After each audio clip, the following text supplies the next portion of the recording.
As iemand vir jou sou vra wat genade beteken, watter prent verskyn in jou gedagtes? Welkom by die Sepcast, die tuiste van die nommer 1 netwerk vir jou lewe. Hier draai ons geliefde stories op hulle koppe, ons kyk na wat die geskiedenis dalk misgekyk het en ontdek saam hoe Jesus ons nooi in 'n groter storie in, daar waar ons bly, werk en speel. Nou vir party mense is dit die kruis, daardie oomblik waar Jesus sy lewe gee. Vir ander is dit of 'n preekwoord wat beteken God gee jou wat jy nie verdien nie. Maar wat as genade nie 'n oomblik of 'n definisie is nie? Wat as dit die atmosfeer self is waarin alles bestaan? Paulus, as hy daar in Athene is in Handelinge 17 vers 28, gaan sê hy, in hom lewe ons, beweeg ons en bestaan ons.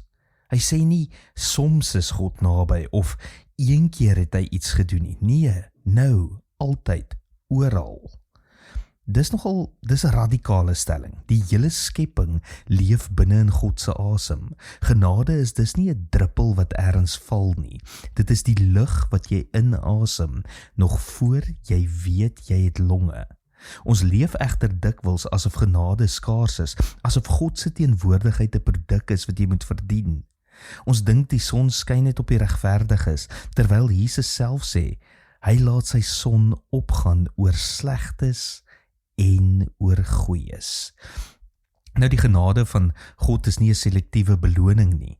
Dis die basis van die heelal. Dis wat die wêreld aan mekaar hou wanneer alles anders verbrokkel.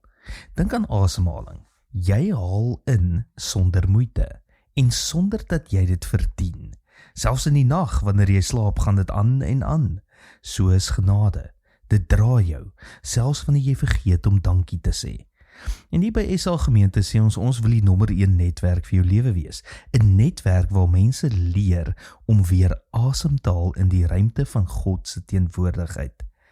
Dis wat geloof eintlik beteken, om te leef met oop longe, oop hande, oop harte. Wanneer iemand by hierdie netwerk inbeweeg, ontdek hulle dat God nie wag dat jy beter word nie, want hy was nog altyd hier. Reeds aan die werk in jou storie, lank voor jy amen gesê het. So met ander woorde, genade is nie 'n krediet wat jy kan verloor nie. Dit is 'n kosmos waar binne in jy leer om te leef. Die uitdaging is nie om dit te verdien nie, maar om daarvan bewus te word, om, soos Paulus sê, in hom te beweeg. So die vraag vandag is eintlik eenvoudig. As die lig vol genade is, hoekom hou jy nog jou asem op? Tot môre, mooi loop.